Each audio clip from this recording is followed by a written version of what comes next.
Who's really making your choices? You? Or something else silently pulling your strings? We like to believe we're in control, but are we really? I was 6 years old, sitting at the edge of my seat, legs swinging, wide-eyed and breathless, completely mesmerized by the wooden puppets moving across the stage. I gasped as the lifeless figures came to life with a sudden pull of the string. It was pure magic. It filled me with wonder. It sparked my imagination. I was witnessing the incredible power of creation. How someone, with just a few strings, could breathe life into something so still and silent. In that moment, I believed I could do anything, be anyone, create any story I wanted. But as I grew older, I realized I wasn't the one holding the strings. I was the puppet. My strings weren't being pulled by a puppeteer on stage. They were being pulled by culture, by expectations, and eventually by filters and likes. That realization changed my life. As a love and relationship coach, I'm here today to talk to you about those invisible strings, the ones we don't notice, the ones we weren't meant to carry, and the ones we have the power to cut. Because freedom doesn't come from cutting every string.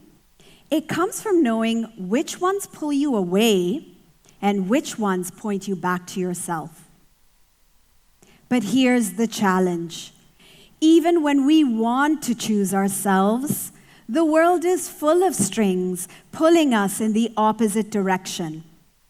And one of the strongest ones, it's in our pockets. We don't wake up to the sun anymore. We wake up to a screen. Before our feet hit the floor, 89% of us have already reached for our phones. And what do we find there?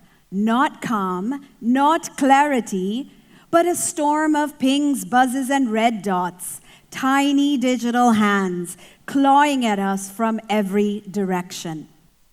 Spotify tells us what to listen to. Instagram tells us how to look. Amazon tells us what to buy. Every ping triggers dopamine, the same chemical as addiction. No wonder none of us can put our phones down. And it's not just teenagers. It's our parents, our children, our grandparents. 3 generations bowing to the same glowing altar. But long before screens, I was already performing. I was a good girl. Perfect grades, perfect smiles, always chasing approval. That nod, that praise, that well done thumbs up. But in the world I grew up in, marriage was everything. The finish line, proof that you were enough. So when relationship after relationship fell apart, it didn't just sting, it felt like failure. There I was on the cold, hard floor after yet another breakup. Mascara-streaked tears rolling down my cheeks as I scroll through wedding rings and baby bumps, wishing it was mine. What's wrong with me? Why wasn't I chosen? The voice in my head was cruel and certain. Nobody wants you. You're unlovable. That was the string I lived by. And I know I'm not the only one. Maybe you felt it too. We're all living on strings, whether pulled by society or culture, and now algorithms. Social media has become the new stage for old expectations. Perfect, polished, constantly on. And the toll is real. Studies show that the more we compare ourselves online, the more anxious and depressed we feel.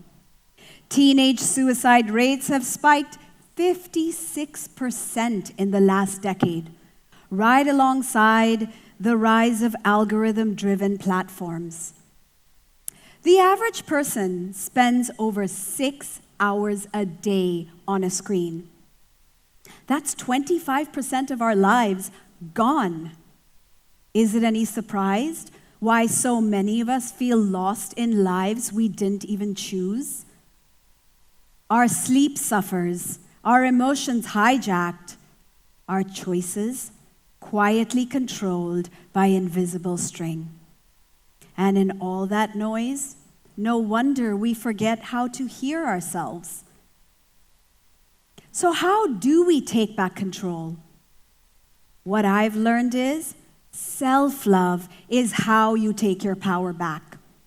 Self-love isn't just some nice idea. It's how you cut the strings that don't belong to you and choose the ones that lead you back to yourself. I call this the self-love GPS. Think of it as your internal navigation system.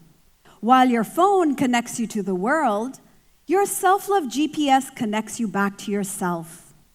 It helps you course correct when you drift off track. Here's how it works. G is for guidance. Does this follow my inner wisdom? Look for that telling gut feeling, that quiet voice beneath the noise. Not what I should do, not what they want, but what feels peaceful in my body. Sometimes self-love sounds like, I can't make it tonight, or silence instead of defending yourself in a group chat. Or it might look like walking away from a career that checks all the boxes but none of yours. P is for passion. Does this lead to what I want? Not the house, not the job title or the partner, the feeling. Free, creative, loved, seen. If it doesn't make your heart expand, it's not your path. Passion looks like doing something that makes no sense at all, except to your soul. Passion also looks like closing the laptop and stepping outside, even when the to-do list isn't done. S is for support. Does this protect my well-being? Ask yourself, will this leave me feeling drained or more like myself again? Support looks like unfollowing someone just to protect your peace, or choosing rest without guilt, or leaving a relationship even when it hurts. GPS, guidance, passion, support. We all need an internal code to live by. This is how self-love becomes your personal algorithm, not the one on your feed. Research on neuroplasticity shows us that conscious self-reflection strengthens the neural pathways that help you regulate your emotions and make more thoughtful choices. The science is clear. Self-love isn't just essential, it rewires how we make choices. Honor your values, desires, and emotions, and you retrain your brain from autopilot to intention. When I started living by my self-love GPS, I stopped dancing to someone else's strings and started directing my own life. That's when it clicked. The world will always have strings: culture, expectations, algorithms. Cutting every string isn't the answer, because life isn't about escape, it's about navigation. And your self-love GPS, It's been there all along, waiting for you to tune back in and ask that one question that changes everything. What do I want?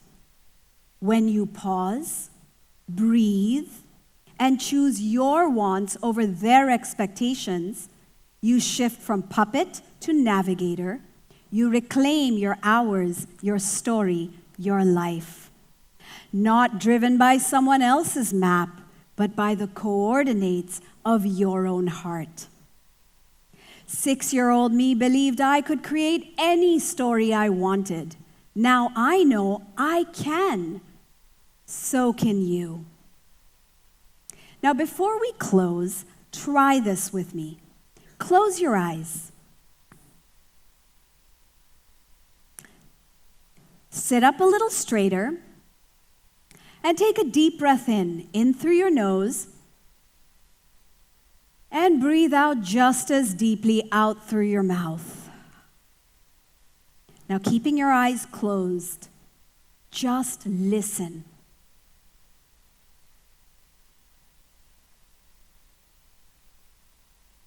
Notice when the world is on pause, you can finally hear yourself again.